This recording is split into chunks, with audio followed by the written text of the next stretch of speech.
Let's go! If you're listening to this or watching this, you're a part of episode 6 of the Homer Shot Fantasy Sports Podcast with your host, Rando. Proudly sponsored by Cappers TV. Today we are talking about my top 10 tips for your fantasy football season and hanging out with Lady D, giving you a preview of our MLB season. Let's go.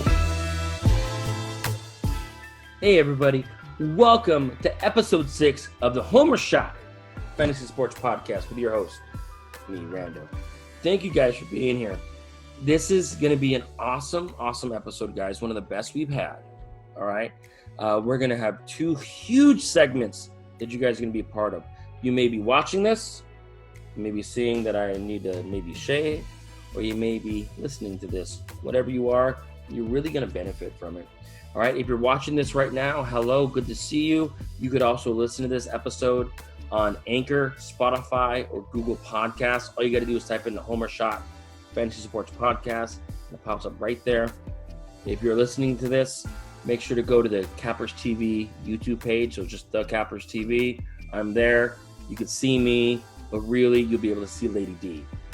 She's going to be on later in the episode that we already recorded, and she made me take some Homer shots. So I'm sorry if I get a little like this, but she made me take some Homer shots. Anyways. So thank you guys for being here. So our first segment, I got some great things for you guys. I have 10 things that you need to know before you draft and before your season starts. 10 things when I started fantasy football, when I started doing that, I wish I knew. But I am going to give it to you. So whether you're new to fantasy football or you're not, I think these tips can help. I'd love to know what you think.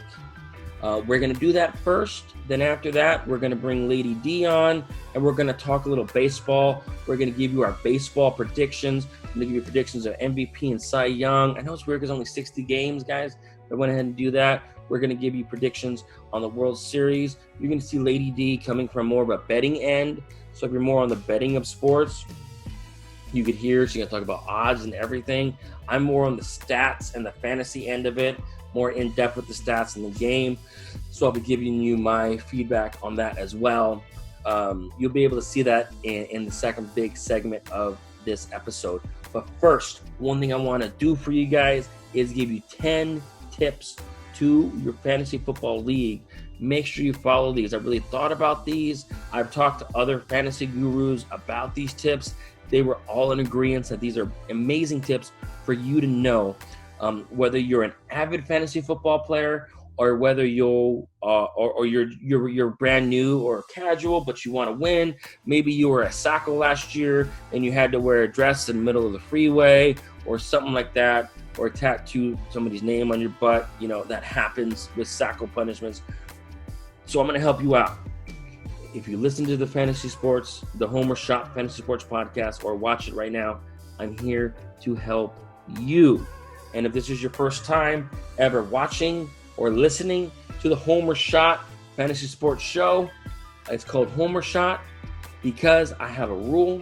If you are being extra high on a team or player, all because they're your favorite player or your favorite team, you're doing yourself and others a disservice by doing that. So you have to take a shot as a punishment. Although I know people where that wasn't a punishment, that was a pleasure, but we're not going to get into that. But if you ever feel like I am maybe being a little too loving to my team, my football team, and the NFL it's the Dolphins, college it's the USC Trojans. If you ever feel like I'm being too high on them just because they're my favorite team, I have some gentleman's jack here. I will drink because I will be doing you a disservice. So, without further ado, excuse me for a second. Do you like my cat shirt? It's called Cat Pirate. I'm going to give you my 10 tips to fantasy football. 10 tips that you need to know before you draft, before you play. Important things. We'll get started here in just a second. You want some inside scoops on betting? You want to make some money? You want to see exclusive content? Go to patreon.com/theCappersTV. You won't regret it. All right, everybody. 10 things you need to know about your fantasy football season, about your draft.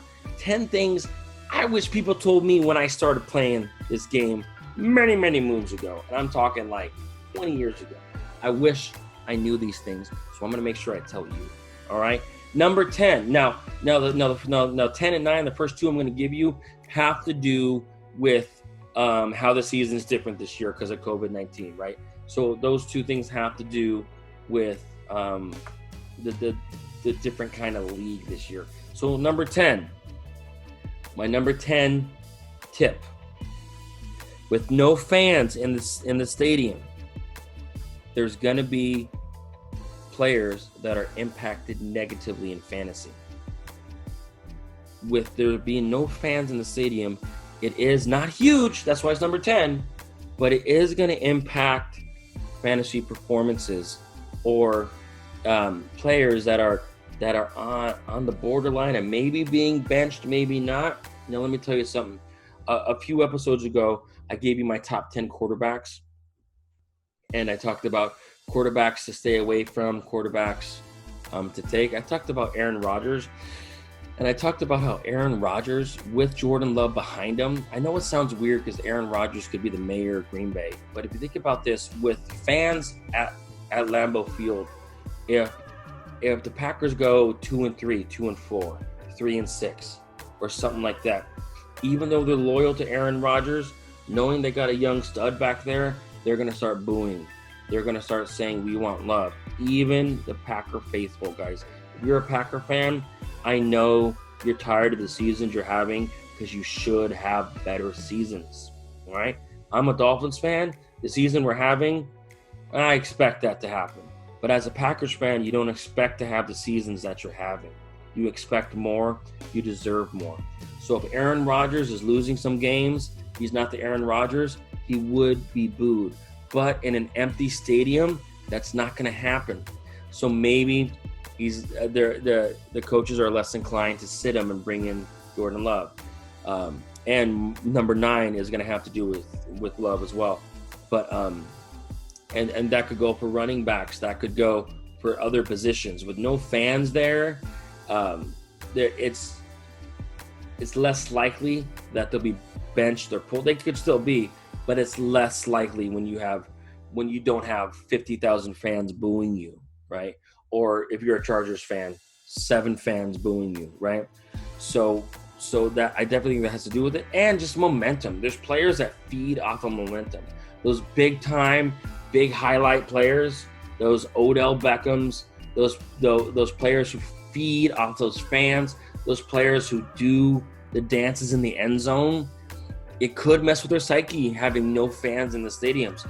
So that's something you got to think about. Now, I'm not saying it's going to drastically impact your fantasy draft or drastically impact who you're gonna draft. Now, that's why I put it at 10, but just keep that in mind. All right. Number 9. Again, this has to do with the different time of season with COVID-19. Rookies are negatively impacted with this season, with a shortened training camp, with a shortened preseason. Guys, those rookies who 2 or 3 months ago I told you are going to be studs, they're less likely to. All right. I was really, really big, and I still am. I was really big on J.K. Dobbins. I still think he will prove that he needs to be the number 1 guy in Baltimore. I think him with Lamar Jackson, it's just a better combination than Mark Ingram. I know Mark Ingram is a clear-cut number 1 guy there, but I think J.K. Dobbins in the first couple of games could prove that he needs to be the number 1 guy. But now with a smaller training camp, with less exhibition games, he might not get that opportunity. Okay? You're talking Swift, Akers, these stud rookie running backs may not get the amount of touches that they would have gotten with enough preparation. Same thing with quarterbacks. Maybe Tyrod Taylor gets the nod over Herbert in LA. I'm a Dolphins fan. I'm pretty sure Fitzpatrick is going to start over Tua because the rookie did not get the type of preparation that was needed. So think about that when you draft these rookies. Now, wide receivers, that's a little different. I think CeeDee Lamb and those and Judy. I think they're still gonna have some value. The value doesn't change as much. But if you're looking at running backs and you're looking at quarterbacks, I think the value of a rookie really gets hit more because of the lack of preparation that they normally would have in a normal season. So that's my number 9. Number 8. All right, now, so we're getting off the COVID-19. We're going back to just basic fantasy drafting and your whole fantasy season. Number 8 has to do with the draft. Quarterbacks are going to be available later in the draft. All right. Now, if you think about quarterbacks compared to any other position, if you pass on a quarterback first or second round and you pick them up in the 15th round, yes, there's a big difference between Lamar Jackson and Kirk Cousins, but it's a much bigger difference than Saquon Barkley and Giovanni Bernard, right? So you could wait later. If you don't get Lamar Jackson, if you don't get Patrick Mahomes, I've been really big on Kyler Murray. I've been really big on Danny Dimes. But really, if you don't get the big 2, guys, you could wait until late in your draft to pick up a quarterback that you could be comfortable being your QB1. Drew Brees is going to be there late in the game, right? Watson's even going to be there mid-draft. I'm not really high on Watson this year, but he does have fantasy value. So if you don't get the big 2, don't stress. Allow the draft to happen. Draft your wide receivers, draft your running backs, get a top 5 tight end if you can. Get that before you get that quarterback, because they will be there. Even worst case scenario, let's say there's 2-3 more rounds left in the draft and you haven't picked up a quarterback, you may still have Daniel Jones. You may still have Kirk Cousins. All right. And they're not ideal quarterbacks, but they're still quarterbacks that you could win with, especially if you've built your team the right way. So that's why I say don't stress about quarterbacks. If you could get Mahomes, if you could get Lamar Jackson in the first couple rounds, go for it. But if not, don't stress. Don't reach too far. I've told you I would reach for Daniel Jones, but reaching for Daniel Jones is getting him in the 11th round instead of the 15th round. So don't stress. Build your team if you can't get one of those 2 quarterbacks. Number 7. After this, we'll take a break. But number 7, a tight end that can produce will win you games. Now, not having a top tight end is not going to kill you, but having a top tight end is going to help you. So I've had years where I got that tight end. I got Zach Ertz. I got Gronkowski early in the draft. I went ahead and reached for them. But kind of like with quarterbacks, if I don't get that tight end right off the bat, I'll wait for Dawson Knox later in the. I'll wait for somebody else. But if you could get that top tight end, if you get a tight end that's going to give you 20 points in a game, that's 10 points that shouldn't be there.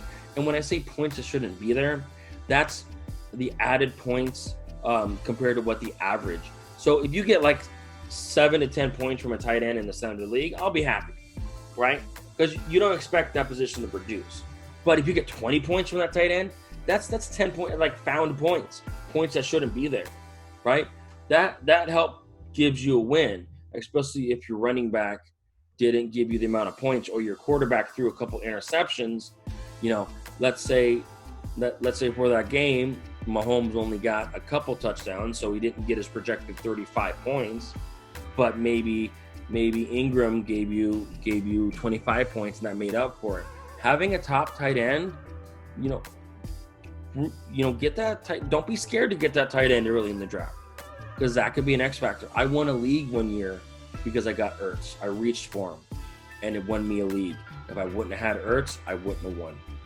All right, so we're gonna go ahead and take a break, hear from one of my sponsors, and we'll move on to the next one. Thanks.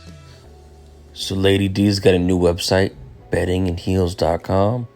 Go there, get some great betting advice, and you never know what Lady D is going to do. Check it out.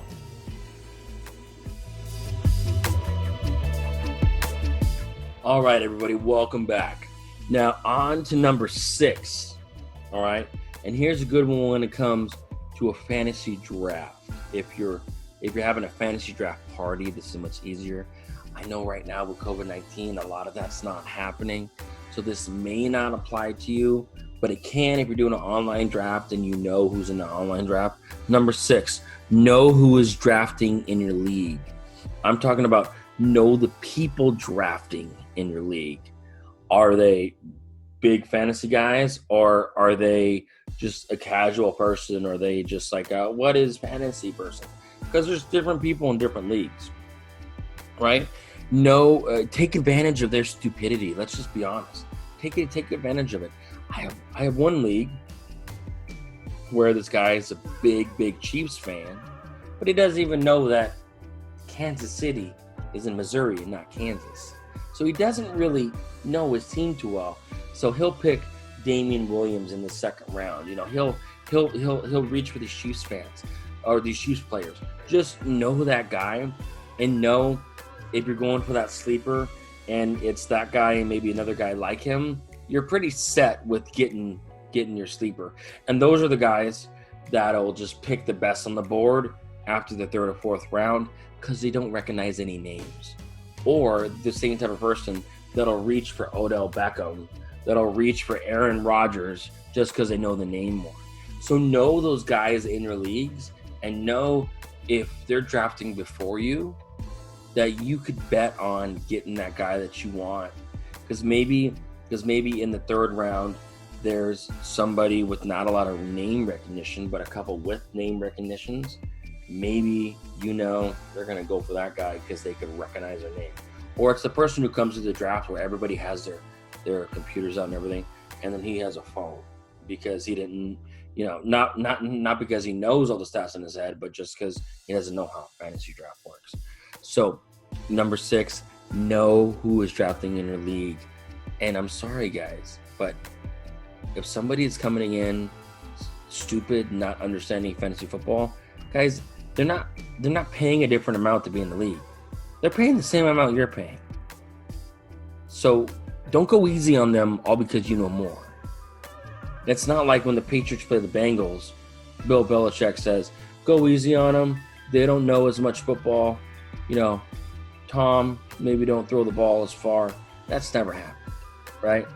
So don't go easy on the dudes in the league that really don't know football. All right. Number 5, and this is a good one. I got this one from the Eaton podcast. I don't know if you guys ever watched or listened to the Eaton podcast, but they have tiers, right? So what I would do, I would take your top 5 to 7 guys that you want on your team, put them in a tier, right? When you're drafting, pick from your tiers, or at least, because later in the draft it gets different and people don't pick. You want to reach for somebody that you thought wouldn't be there, but have those tiers to where you could look here's what I want for quarterback, here's what I want for running back, here's what I want at wide receiver, here's what I want at the tight end, and you can do one for each. Put them in a tier, get the team you want. Now, obviously, that only benefits you if you know what you're doing, right? If you don't know what you're doing, your tiers could be garbage. But I like to make tiers in certain drafts. I like to make tiers to make sure I get the guys that I really want. That's a good thing to think about, a good thing to understand. Try that in one of your leagues to see if that works out. Number 4, this kind of goes for number 7. But don't be that dumbass that's not prepared for the draft. All right? Don't be the guy that walks in and is asking, so we have a league where the board is digital and you could change between top on the board, change between quarterbacks, running backs, go between like everybody's, and there's always a guy saying, can you show me best on the board? I'll take the best on the board. Don't be that guy. All right? Now, if you know a lot of football, that's less preparation you have to do, right? Like I myself, David Alatorre that you heard before, we know a lot of football. So we don't have to sit here and make algorithms, but we'll bring our computer, right? Because we want to see who's everybody drafting and who's left. But we'll bring our computer. We may have an Excel spreadsheet. We may have something like that. But we don't have to really prepare a lot because we already know a lot. But if you're going into a league where you don't know a lot, you have to prepare more. There's 1 year where I had a league where this guy didn't know a lot about football, but he was a programmer. He made these algorithms, and he ended up doing decent in the league without even knowing, most of football. But he had these algorithms, and he took the stats and everything, and he did decent, right? So don't come unprepared. If you're really good at football, if you're an avid fantasy football player, you know stats, you probably don't have to prepare as much, but still come prepared, all right? Don't be that guy, because every time I see that guy who doesn't know football, who pulls out his cheap Android phone and tries to find, and then he comes to me and he's like, yo, can I borrow your computer? Or he goes to the other guy, who should I pick next? Don't be that guy. And if you are that guy, we all think you're an asshole. Anyways, moving on. Number 3, get your commish to do an auction waiver. It's called FFB, F-A-A-B. Auction waivers change the game. If you've never done an auction waiver before, it's so cool. It might be a little different depending on if you're Yahoo or ESPN or whatnot, but basically the gist of it is waiver period comes, right? Tuesday is a big day for, when you look at who's on the waivers and everything. Well, instead of having that rolling rankings, you auction off somebody. So let's say that there's a wide receiver you want. You have a certain amount of auction dollars. You bid $100 on them. Or depending on how many you're given, you bid $10 on them. And if you have the highest bid, you get them on Wednesday. It's a different technique. It's a different strategy, especially if you're in a league where most people know what they're doing. Like, it's fun. It puts a different spin on things. Like, I hate it when I'm very active on the waiver wire and I'm very active with my roster, but I'm always last. I'm always last in the waiver priority because I'm so active, right? No, have it be more strategy based, right? Let's say you really want a guy, go out and pay for him. It adds so much more fun to our league. And one of the leagues I'm in, we finally convinced the commissioner, who's a real hard ass, we finally convinced them to do an auction waiver league, and it's going to be so much fun. I'm so excited for it. So get your commissioner to do that, especially if you know your stuff. Go for it. Numero 2. What do I got? Yeah, number 2, look deeper in the stats. I see so many people that look at somebody, oh, they had 1,100 rushing yards, I'm going to pick them. All right? But look at their matchups. Look game by game. When do they become hot in the season? I have been talking so much trash about Joe Mixon. Because he produces the last 4 games of the season. You tell me, the last 4 games of the season, you got Joe Mixon, who's an RB1. You want to get him late first round and not have him produce to the last 4 games of the season? Yes, 2 of those are playoffs. But if you drafted Joe Mixon in the first round, you're most likely not in the playoffs, right? Look into those stats week by week, who they match up against, right? Let's say you pick a wide receiver who matches up well in their division, and then you look year by year, he's killing it in his division. Draft him, and then also when to sit him, when to start him. The more you go more of a micro sense into these stats, the more you'll know. Now, it takes some time to really go over these stats. And if you're like me and you work a lot, you have a couple businesses, that's hard to do, all right? But the more you're able to do that, the more it's going to benefit you, because you're going to be on a level as far as a fantasy mind that nobody else is going to be able to match. And then you're going to draft somebody, and my buddy David, I talk about him a lot. He's one of the best fantasy guys I've ever played with. Every year, two or three players he'll draft, And the whole group will get on him like, how could you draft that? Well, you know what? That guy ends up in the playoffs with that same person, with that same player, because he's seeing more than the other league is seeing. Because the other league is seeing, oh, he did this, this, and this. But David is seeing, well, I know when to match him up. I know when to put him up. I know when to do this. When he's playing a zone defense, he's going to get more points. The more in depth you can give these stats, the better it's going to be. I guarantee it. Now, my number one, let me tell you what my number one tip is after this. If you're not following this guy on Instagram, you need to. Mr. Worldwide. There's his tag right there. Follow him. If you like money and you like sports, he's the guy to follow. Welcome back. Now, my number one tip. When drafting, when trading, when doing anything fantasy, all right, I'm going to tell you, and I only want you to know. All right, this is just going to be between us. Just between me and you. All right, nobody else can hear this. All right? And I don't care what your league thinks. I don't care what your commish says. All right? The number one tip I could give you in fantasy football is take advantage of stupid people in your league. And I'm mainly talking trades.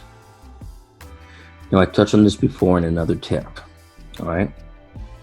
Everybody in your league paid the same amount to be in that league as you did. They paid the same amount.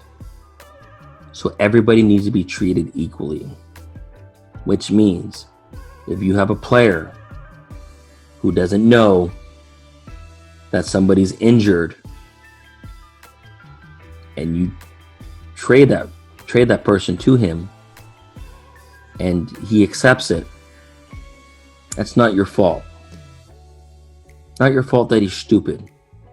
He could have noticed that. He could have said something. I know there's a term for this, and I don't like to say the word that's in it. It's trade something. I don't like to say that other word. But if you trade, let's just call it trade screw. If you trade screw him, so be it. Commissioners, if you're a commissioner and you punish somebody for trade screwing somebody, that's wrong. Because that person who was trade screwed, he paid the same amount to be in that league. All right? He could have easily seen that person was injured. Or he could have easily seen this. It was research the stats. If you could take advantage of somebody who's stupid when it comes to fantasy football, when it comes to football stats, do it. Don't feel bad. Now, it's different if it's shenanigans. All right, if it's somebody, if it's shenanigans and the other person knows, but that's completely different. Commish, handle it, put a beat down, whatever you got to do. But if they honestly don't know and they're stupid when it comes to football, don't punish the person who was smart enough to take advantage of them. If you don't know the game, if you don't know when somebody's injured, if you're not going to keep up with the league, get out. Don't be in it. Because if you don't know football and you don't keep up with the league every week, you're going to get screwed. Survival of the fittest. You don't get participation trophies in this shit. Sorry for using that word. So if you could take advantage of somebody that doesn't know football, do it. And if you're a commissioner in that league, don't punish the person for doing that. Allow them to screw the person. And that, my friends, is an opinion from Rando. And those are my top 10 biggest pieces of advice that I can give you on the Homer Shot Fantasy Sports Podcast, hosted by Rando. Proudly, and I say this proudly, sponsored by Cappers TV. Thank you for listening to my top 10. Are you sitting? Are you relaxed? Do you have a drink? Because the next segment, we're going to talk baseball predictions with the Puerto Rican queen, Lady D. Get ready. All right, everybody. Now I got Lady D on the show. My ratings just skyrocketed in the last minute. Lady D, how you doing? Oh, doing good. How about yourself this evening? Pretty good. It's been a busy night for me. I'm glad. Yeah, see. I dig your shirt. What does your shirt say? Real woman loves baseball, but smart woman loves the Cubs. Oh. I'm a Cubs fan, though. You see. So you're very Chicago, right? You Yes, I'm all Chicago. Who's your favorite Cub? Is it Schwarber? I'm sorry? Who's your favorite Cub? Baez. All right. Because he's from Puerto Rico. There you go. No, he's pretty good. I love Baez. My daughter has a shirt, one of his jerseys too, so I have to represent him too. Wonderful. But I used to love Steroid and Fucky Doomy. those are the old time players. Name dropping here. Yes, I'm a big Cubs fan. Everybody's still with us. I have Lady D on the show now, and she is the baseball queen, the Puerto Rican baseball queen. She is going to be helping me with my predictions. And if you all know Lady D, she's the most honest person you'll ever meet, which is a good thing. But definitely. Sometimes she's a little too honest, and I expect her to be too honest with me. And she'll tell me about some of my picks. Oh, well, I'll be honest as much as I can, honestly. Just in case, Lady D, because I'm not immune to the homer shot rule, just in case you think I earned myself a homer shot, since I am an Angels fan, I am a gentleman too. Okay, yes, you need one right now because the Angels suck. That's not fair. They don't suck. Anyways, all right, we'll get to it. So we're gonna start off with the National League, so I can pace myself better. Because if we start with the American League, you're gonna make it take shots right away, and we'll be able to finish this episode. So we're gonna start with the National League. Lady D, you got your notes and everything? I got my notes and I'm ready. I got my notes too. So to everybody watching, what we're gonna do, we're gonna go through every division. I'm gonna give you who I predict is gonna be the division winner, and then Lady D will do the same as well, and then tell me why my picks are wrong. And we're gonna also go over, obviously who's gonna be in the wild card game, and then your MVP and your Cy Young. So it's gonna be really weird with the 60 games, but we're still gonna do it, and obviously give you our World Series predictions. All right. Right. Yes, I'm ready. So you go first. Who do you like for the AL? All right, we're gonna start with the NL East now. Okay. The NL I'm starting East. with the National League East, Lady D, because this division was the toughest for me to pick. Because I think every team not named the Marlins in that division is good. And all those teams not named the Marlins all were at least 500 last year. And I think those four teams, Phillies, Mets, Nationals, Braves, any single one of those four teams, I think I will not be surprised if they do end up taking that division. Because I think that's the strongest division. But who I picked, I had to go with the Nationals. And I got their record in the 60-game season. I got them 36-24. I just think they're, talking about how the season's going to be. I didn't really do it. I went right into predictions. But this is a 60-game season, all right? This is a playoff stretch, right? This is where the powerhouse teams, where the teams that have proven themselves, teams with veterans, are going to make it, right? There's no chance for any slumps or anything. A week-long slump, you're out of the playoffs. So you really got to look at those powerhouse teams with veterans, with balanced teams, with balanced pitching, and then heavy hitters. I think those are the teams that are going to win. So I got the Nationals at 36-24. I definitely think that division, the NL East, is going to be a fun division to watch. I think they're going to be beating each other up because 40 of the games you're playing division teams. So they're going to be beating each other up. It's going to be great. Bryce Harper is going to throw a fit. He'll probably throw a bat at somebody. It's going to be a hell of a division to watch. But I got the Nats barely coming out at that division with 36 wins. Okay, for them, I am thinking the Braves, because I like the Braves. They have been playing amazing. But like you said, it's so short. They can be on fire the whole first of the season, and then they just they fall out of somewhere. Yep. So I really like the Braves at they were plus 200, and they're actually on that division. They're the favorites to win. Yeah. And then I would go with the Mets too. I don't like the Mets so much, but the Mets have good hitting, and they have been winning when I had them at the time. They get hot as well when they hitting. So I kind of like them taking it on the Mets too, who in my power ranking that I have, they're probably third in my power ranking that I made. And they're plus 282. So it's the Brave and the Mets for me. I'm glad taking them to win the East. I'm glad you brought that up, Lady D, because you're coming at it from a different point. You're looking at the odds because you're a capper and all that, and you're looking at it from one lens, and I'm looking at it from another lens as far as this more stats and matchups, and I guess you could say the fantasy end of it too.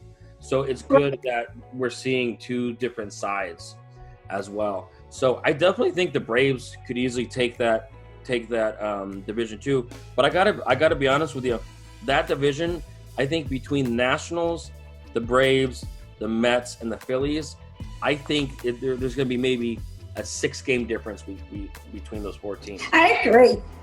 You can't never let the Nationals sleep, because Nationals ain't not sleepers, but I don't think they're that good to actually move past as much games as the Braves and the Mets, because they can hit and they can win games as well. So I like the Nationals. If it was a long shot, I would take the Nationals as well. It's just that I don't know how they're going to be this season. Well, I just think the Nationals pitching, it's just way too strong. You're not going to. One thing about a 60-game season, you're not worried about pitch count, right? So you're not worried about Scherzer going deep into the season and putting him on a pitch count like they did a few years ago. I mean, you could have Scherzer out there throwing 8 innings if he's strong, where in past years you take him out. Scherzer, Strasburg, and then Patrick Corbin, I think, is one of the most underrated pitchers in the game. I think the Nationals easily have the best as far as a trio, as far as pitchers. I think they have the best. So I think that's going to be the X factor there. Now moving on to the NL Central, your division, your Cubby division. Do you have your drink ready? Don't get mad at me, but I had to add the Cubs to it. You have your drink. I might have to take a shot. For those of you maybe watching the first time, I do have my I do have my hockey, my LA Kings shot glass over here. Oh, so, Homer shot rule. Fan. Now that we're on Lady D's division, everybody, if you're watching this for the first time, all right, the Homer shot rule. If you make a prediction or a decision based on that team just being your favorite team, like for example, if Lady D is going to say that Chris Bryant is going to win the MVP, she'd be a homer, and I'd make her take a shot. So she may have to take a shot here in a second. I'm going to let ladies go first. Lady D, who do you have winning the NL Central?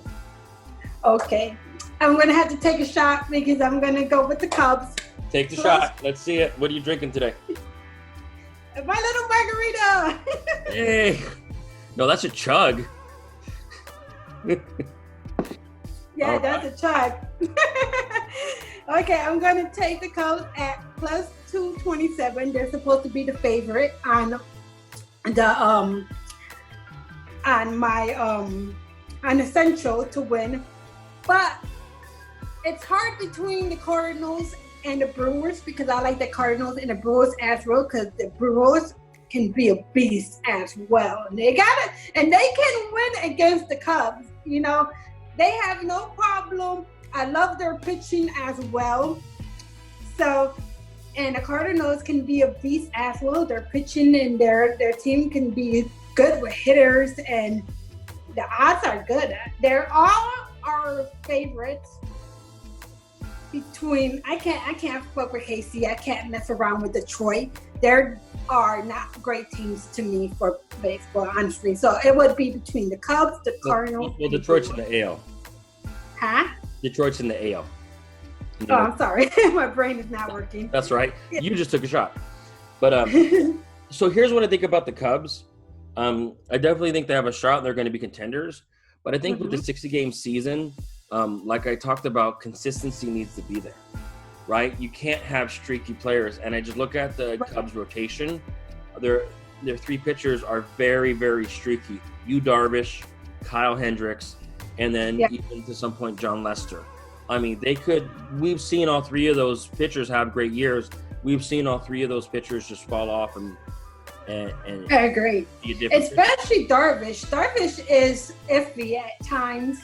I don't like to bet when Darvish is on the mound because he's I'm like, nope, if Darvish on the mound, I'm not taking it. I'm sorry.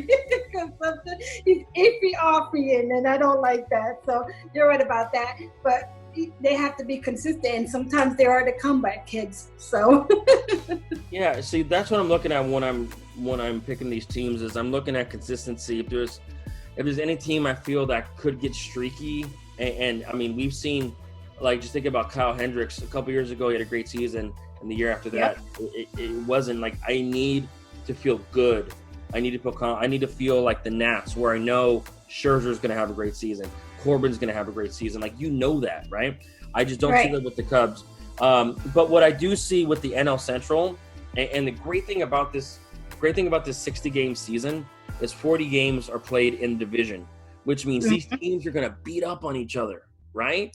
You're going to see a lot of divisions won the last game of the season, and I definitely think this could be that division that may get close to that. I do have to go with the more experienced team. With the older team, I do have to go with the Cardinals.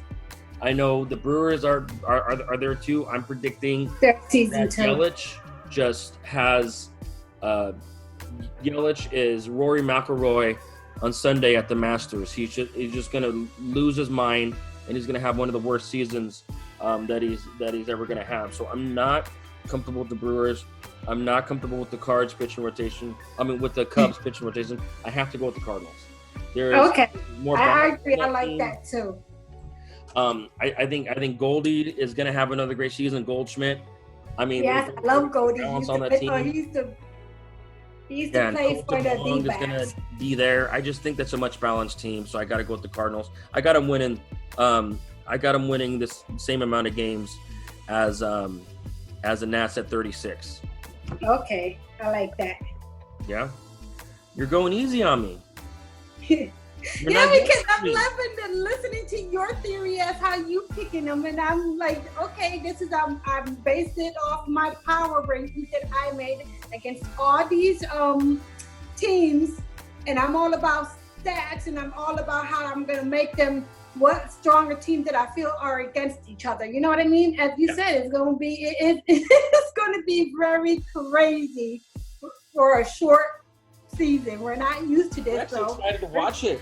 I'm really excited to watch it because it'd be just like watching a playoff stretch. You know, it's great baseball, but we're watching a playoff stretch where when it starts, everybody technically is a contender. Like this year, I don't really have any dark horses in here, but this could be the year a dark horse gets in there. You know, probably.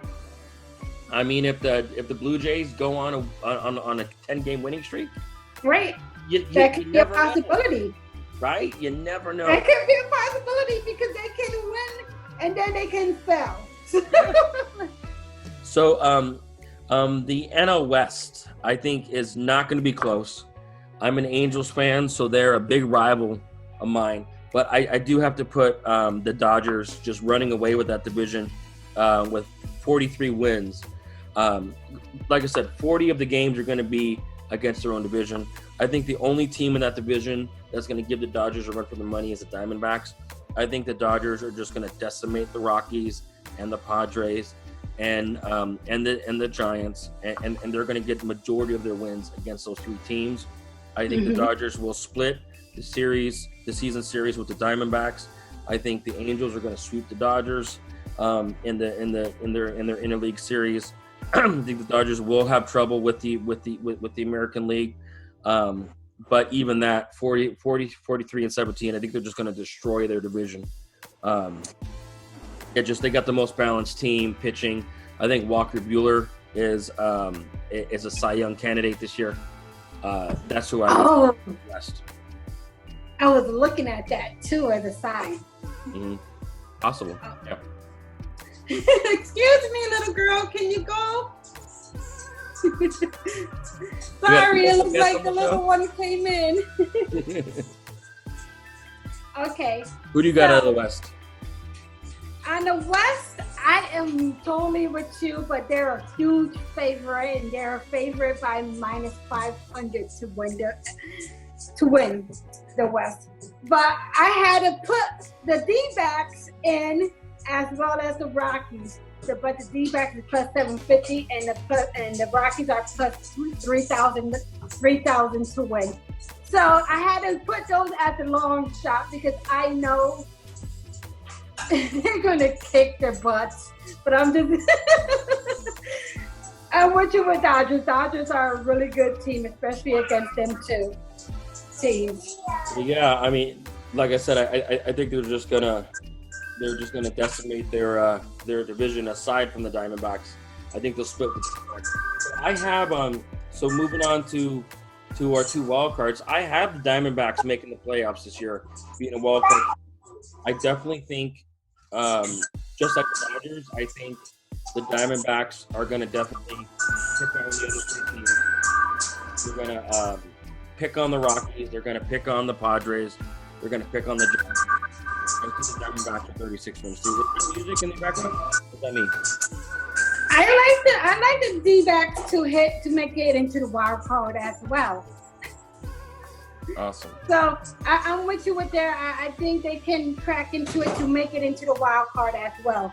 And I like following the D-backs as well. I love following the Cubs and I love following the D-backs. So those are the two teams that I know that probably can actually, hopefully make it to it. But Rockies are as well.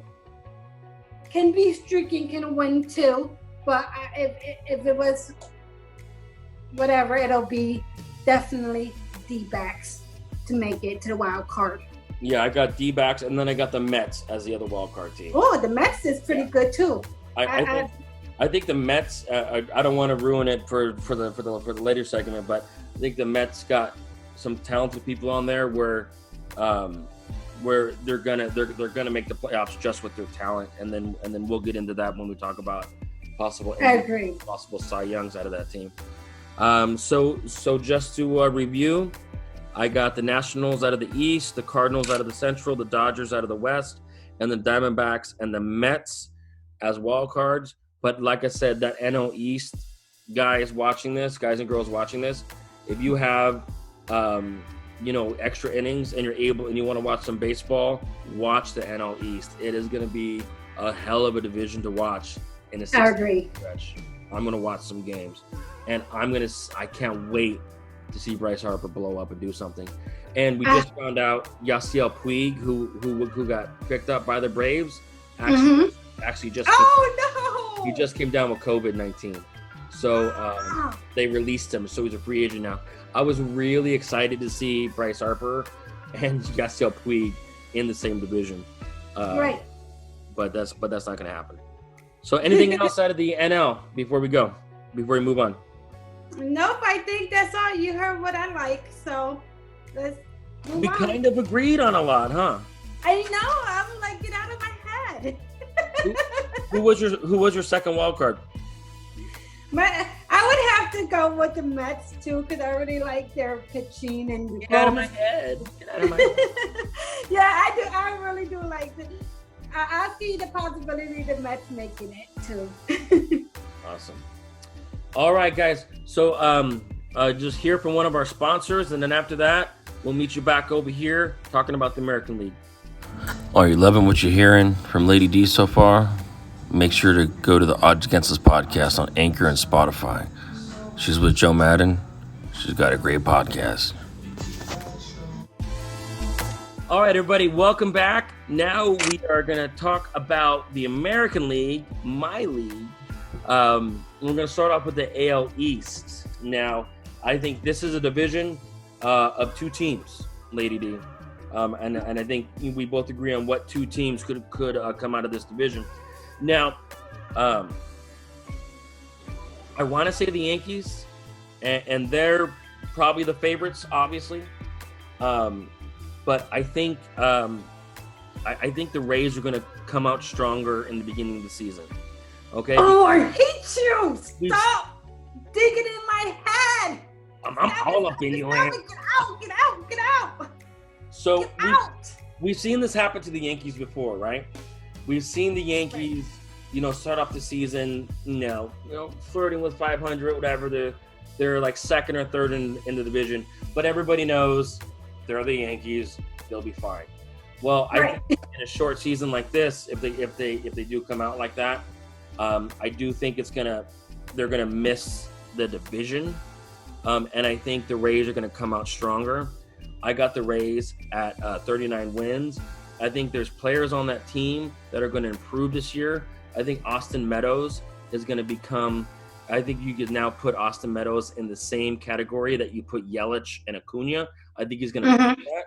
I think if he would have had a whole 162 game season, he would have proved that this year.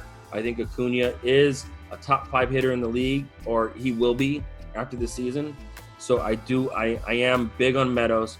I think Snell's going to have a comeback season this year. I think Colom's going to have a comeback season and lock down those wins for the Rays.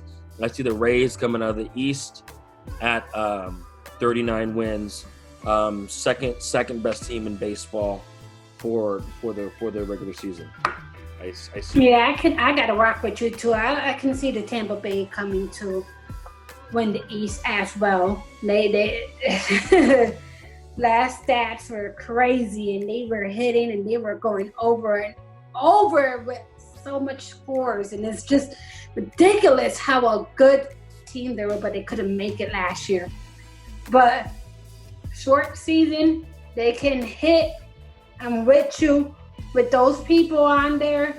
I can see them probably making it to hit the Yankees. Yankees are the favorite for the East to win at minus 297, and I don't bet anything over 160. So I would have to take the Tampa Bays, who are plus 324 to win the East. Yeah, and then the way I think about it, I had a thought in my head right now, and then now it's gone. I can't remember what that thought was, but I just the Rays have a balanced roster, a balanced depth chart. Like, I'm pulling it up right now. I mean, if you look at every position, I mean, I think they got a great catcher in Zunino, G-Man Choi. I always love watching that guy. They got a lot of young guys in the infield. Hunter Renfroe, I think, is going to have a breakout season. I say that with 60 games. And I think Austin Meadows, in a full 162 game season this year, he would have proved that you could put him in the category as Acuna Jr., as Yelich, as Bellinger. Obviously, I'm not talking about Mike Trout because he's in his own category, but you could definitely put him in that category with Yelich, Bellinger. Oh, Mike Trout. Whatever. He's not even. Whoa. I'm going to act like I didn't. He's not even the best. So. He's not even my top 5. Mike Trout can suck it. Excuse? Mike Trout can suck it. Come back. Oh, yeah. I think I heard Randall's feeling. We're calling his favorite ball. His favorite player sucks. Your favorite player He didn't mean it. She doesn't know what she's saying. Your favorite player She doesn't know what she's saying. Sucks. She's a Cubs fan. She doesn't know what she's saying. It's okay. Sucks. You're just saying that to get under my skin, and it's working. Anyway, where'd my notes go? I lost my notes. Aw. But what I was saying is, I think you're going to be able to put Austin Meadows in that same category as the big dogs, and I just think they got a balanced team, and they'll be able to hold off the Yankees in that division. Okay, so oh my God, I hate that we love almost the same freaking team. It's just driving me insane because I really want to get on you, but I can't get on you because we're like right there in the same wavelength with the same. Let's go like. AL Central. Who you got in the AL Central? Okay, the AL Central. Oh my God, it would have to be the Twins. Oh, okay, good. We don't agree on that. All right, cool. You don't like the Twins? Not this year. Oh my God. Why you picking the Twins?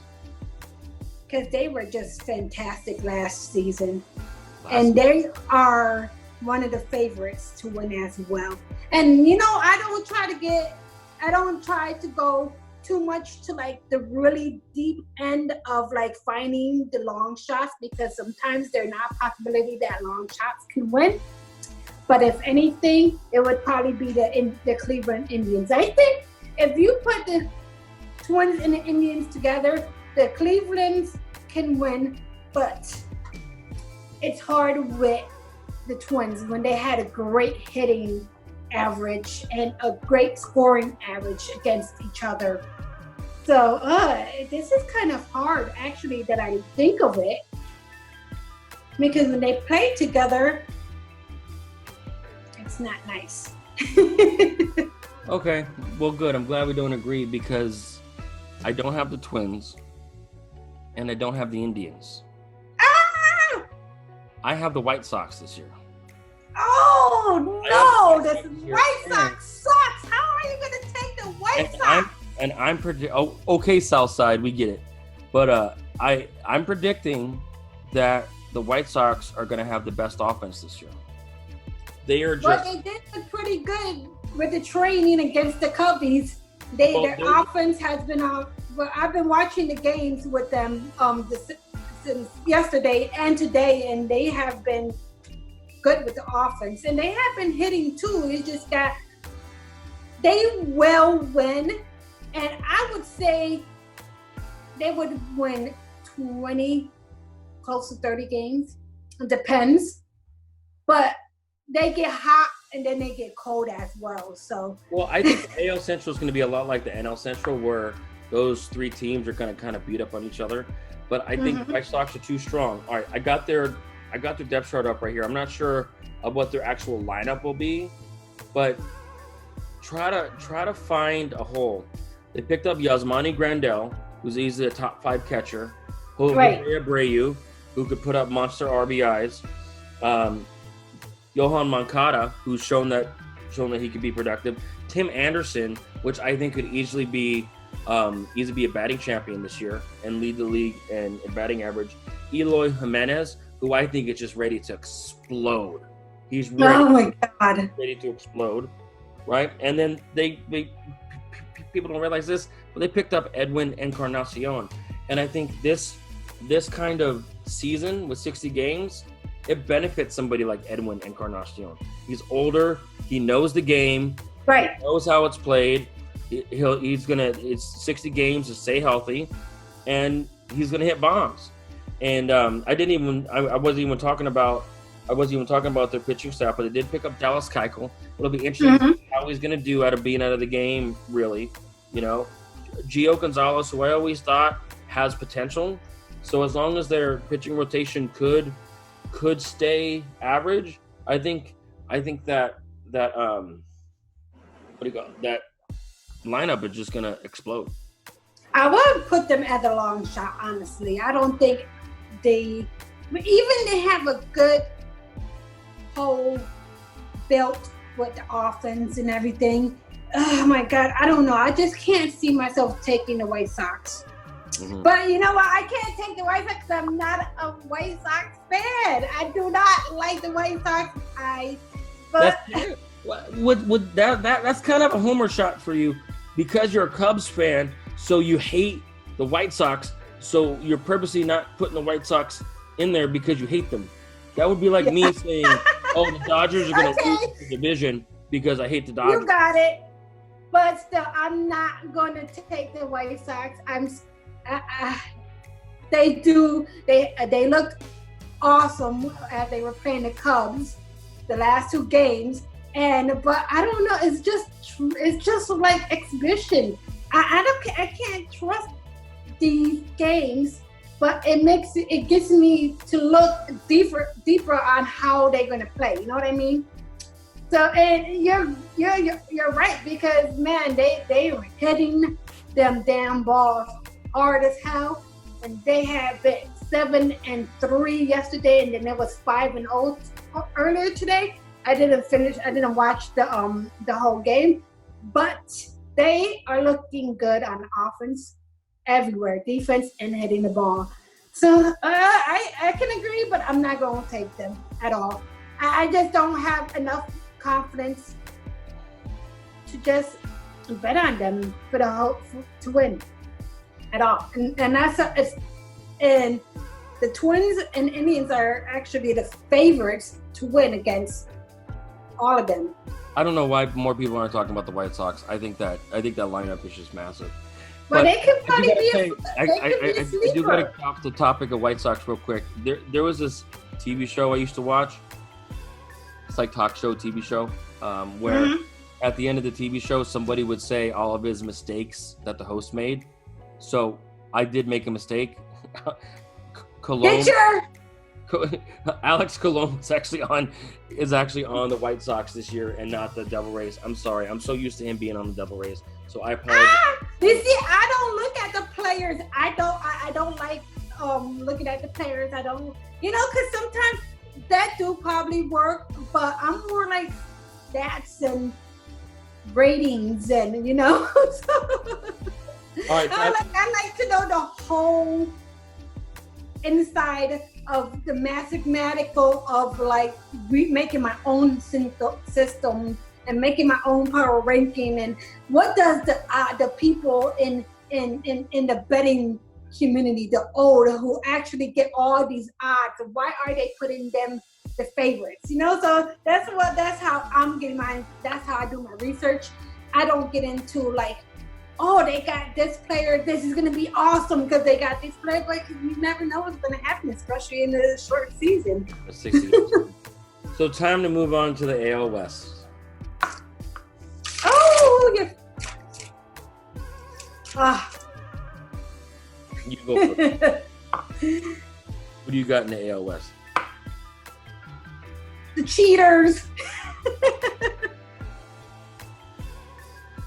I have the.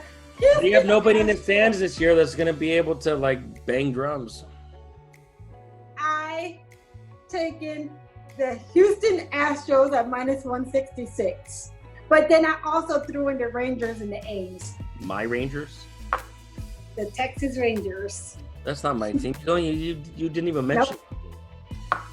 Because who cares about the Angels? I don't care about the Angels. That's some bullshit right there. I got the Angels. LA Angels of Anaheim taking that division. If you don't believe me, I'm not going to say it. It's a family show. If you think I'm being a homer, no. They're going to take it. Rendon, Upton, Trout, Stella, that lineup, it has no weakness. Y'all suck. Y'all can't do shit right. Y'all can't. You're not even gonna make me take it. But I'm just gonna take it. I'm just gonna take it because that's how confident I am in my Angels. And not to mention, they got the best baseball player in the freaking universe on the team. I don't care what you think. Okay. Angels it is. Take a shot. Yes. Take a shot for your Angels because they're not going to go nowhere. What if we make a little bet, Lady D? Okay. If the Angels win the division, Mm-hmm. you got to wear a Homer Shot shirt for a week. I'll wear it, and then you have to. I'm gonna make a betting in heel shirt for you to wear for a week. You got it. You heard it here on the Homer Shot Fantasy Sports Podcast. You're gonna have to say, "I love Lady D," and then you're gonna have to model it for me too. I'll even wear the heels too if you want me to. Oh, stop over there! You're gonna have to wear the heels too. Buy some heels, and I'll give you the and I'll send you a shirt. Well, And I'm after gonna that, make a little tank top shirt too. after that segment, we're gonna take a break. We'll be back in a minute with our World Series predictions and MVP and Cy Youngs. Oh my God! All right, we are back, and yes, I've allowed Lady D to be on the show, even though she dissed the GOAT, Mike Trout, the greatest of all time. Hey, do you want to know a fun fact about Mike Trout, Lady D? Tell me. Him and his wife are expecting, just like my wife and I are, and their due date is the exact same date as our baby. Oh my God, that is so awesome. So Mike Trout, if you're watching this, where there's a 99.9% chance that you're not, but if somehow you see this, I'm like your biggest fan. If you could like give me a shout out or like sign my bobblehead, I love you. All right. So anyways. You heard Mike Trout? We're gonna harass you. No. We're gonna at him everywhere. Great. Now you're gonna get like the cops on me or something. He's never gonna want to see me. We're All gonna right. at him everywhere. So now, all right, playoffs. So as much as I would love to say my Angels going to win the World Series, and I would cry if that happened, I don't think it's going to happen. I do. Here's my prediction. Yes, I picked the Yankees to get into the playoffs as a wild card and not the division. But I think right at that 60-game point is when the Yankees are going to really be the Yankees. Right. And Judge and Stanton. And they could all stay healthy. I think DJ LeMahieu is going to have a hell of a season. Mm-hmm. So I think the Yankees are going to represent the American League, and then I want to say the Dodgers, but when it comes to playoff time, They're sketchy, especially Kershaw. I don't trust the Dodgers. I'm going to have to say Nationals. I mean, I would love to see an LA-New York World Series, and I wouldn't be surprised if the Dodgers made it. But I don't care if the Dodgers go 60-0 in the regular season. As soon as the playoffs happen, they become the chokers. I'm sorry, Dodgers. Yes, they do. Don't shoot They me. become the chokers. I don't care. I don't care what kind of season your Dodgers had. As soon as they get into the playoffs, they're nothing. So everything, they just start losing. Kershaw's getting the ants in his pants, and man.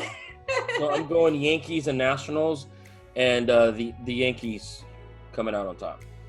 Okay, so I like the Yankees first. They're amazing. The team is amazing. They when they come, and for the playoff they come hot and fire, and they be ready. Judge all them, and they hit. So, I am with you with the Yankees. I love the Yankees to win. The Dodgers is always iffy. It depends on how they play. Kershaw is iffy. He always gets scared and he gets antsy. And during the playoffs, of course, everybody's going to be looking up to Kershaw and the other players.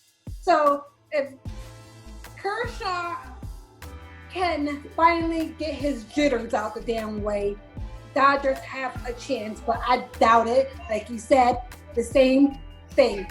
They will mess up every year during playoffs. Prove me wrong. Every year during the playoffs. Dodgers are becoming the Texas Rangers of a few years back. Great. They're becoming the Bills of the 90s. I'm sorry, Dodgers. I agree with you. Dodger But fan. another one I would think, how about the Rays? The Braves could easily be there. Plus I think any 1,800. team not named the Marlins in the NL East, I will not be surprised if they if they make it to the World Series. I gotta be honest with you. I'm so definitely looking at the Rays plus 1,800. I was also looking at the Twins and the D-back as a long shot. But you can't trust the D-backs either, because the D-backs, they can make it, but they always somehow mess up during the playoff as well. All right, MVPs, National League MVP. I'm going with, this might be a little bit of a long shot. I would love to know what his odds are, but I'm going with Pete Alonso of the Mets. I even have stats, a 60-game average stats. I think that in the 330s. You have 19 home runs, close to 50 RBIs. I think Pete Alonso is going to have a hell of a year. And then my Cy Young, out of the league, I think the Mets are going to take both MVP and Cy Young. I see DeGrom going 9-2 and barely averaging. Oh, you like DeGrom too? Oh my God. Okay, so I have a lot. For my MVP for the AL, I would take Judge plus 900. He is second on my power ranking for this whole odds thing. And Matthew plus 4,000, but he is 18th ranking. So I would have to take Judge as the MVP against American AL. American League. Okay. How about Cy Young of the American League? Did you pick one? I like Cole. He's a favorite. He's plus 275, 225 or 275. I would also take Snell plus 1,000. He's fourth ranked in my power ranking. And I really, really like Barrios from the Twins. He's plus 1,500. So those are the who I would go and check out, and but I usually go towards the favorites. So it'll probably be Cole and Judge. Favorite? You haven't even mentioned Mike Trout. I was looking at him, but I was like, nah. I bet you were looking at him. Nope. Kind of cute. Anyways, MVP out of the AL, I got Mike Trout. I'm sorry. I mean, you can't make me take a homer shot. Everybody thinks Trout. Homer drink. Homer shots. Everybody's saying Mike. Homer shot. Homer shot. Everybody's saying Mike Trout. Homer shot. Whatever. I'll just. Homer shot. I'm gonna take a shot anyways. Homer shot. I love Mike Trout. For Trout. I love Mike Trout. Oh, he's my love of my life. You know, I got a great story about. I don't have no favorite players, damn it. I got a great story about Mike Trout. About 6 years ago, my sister and I went to a game, and we sat in the outfield, front row of the outfield, right behind Mike Trout. And my sister put up a sign, it's like "Keep calm and love Mike Trout," and I put up a sign that said, "Mike Trout, marry my sister," and it had an arrow to her, and he looked at us and he laughed and gave us a thumbs up. It was pretty amazing. That's freaking awesome. I got Trout as MVP in the AL, and I have Snell as Cy Young. I'm not looking at odds or whatever. I'm just looking at Snell. 2 years ago had a hell of a season. Yes, he has. He had a down season last year. I think he's going to come back. I'm picking Snell as Cy Young in the AL. You see, looking at me, we're thinking, and I'm like, okay, there is a reason why that Snell is one of the favorites, well, the fourth. But yeah, he had an amazing season last year. So, but I'm gonna have to go with Cole. Sorry, and Judge. And before we go, I just got my top player at every position. I'm just gonna bust through it. Just do it. Lady D, I don't know if you made one, but nope. These are kind of my silver sluggers, my best at every position. Catcher, Yasmani Grandal. First base, Pete Alonso. He's gonna be a top first baseman. There's a lot of good first basemen. Second base, DJ LeMahieu. Third base, Anthony Rendon. Don't make me take his homer shot. He led all third basemen in RBIs last year. Shortstop, Tim Anderson. I think he's gonna actually have the batting crown. Left field, Juan Soto. I think he's gonna have another big, huge breakout season this year. Center field, the GOAT, the best ever, of course. Right field. Right field, Austin Meadows. Like I said, if he had a 162-game season, I think Austin Meadows would have just blown everything out of the water. DH, Edwin Encarnacion. I think Edwin is going to just benefit from the 60-game season. Pitchers, I got my top 4 pitchers. Jacob deGrom, Blake Snell, Garrett Cole, and Walker Buehler. I think it's going to be the pitchers on base. I like that. That's a nice lineup right there. All right, so that's who I got. I hope you guys like it. If you don't, I don't care. That's just what I think. But, I love it. I love everything that we were both on sync with everything that we like. I do a lot of research on it, but I don't do the research on the players, and I should be doing more research on the players, but I'm more about the odds and power rankings right now, like I mentioned. And I'm taking this as a sports betting aspect and helping everybody understand how to pick it in my aspect as, okay, you can do it with the odds and power rankings as well. So thank you, Randall. Awesome. Well, thank you, Lady D. I'm glad to have you. Thanks for only making me take 2 homer shots. Now you owe me one. How do I owe you one? Because you had him in your little lineup. So what? Because I said Mike Trout's going to be the best center fielder in baseball. He's only been the best center fielder in baseball for the last 7 years. You gotta take a shot. Take a shot. Just take a shot. Take 2 shots. No, I got work. Because you're like Mike Trout. Take 2 shots. I gotta finish recording this podcast. You're gonna see the end. I'm gonna be like, so I'm going with drooling everywhere. 2 shots. I'll take 1 more for you. Okay. All right, everybody. Thank you for being a part of this podcast. Now, if you're watching this, you're on the Cappers TV YouTube page. Thank you for being on it. You could listen to this on Anchor, Spotify, or Google Podcasts. If you're listening to this and not watching this, you should watch it because you should totally see what Lady D is doing right now.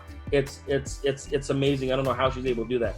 But go on the Cappers TV YouTube page, and then you can see us on there.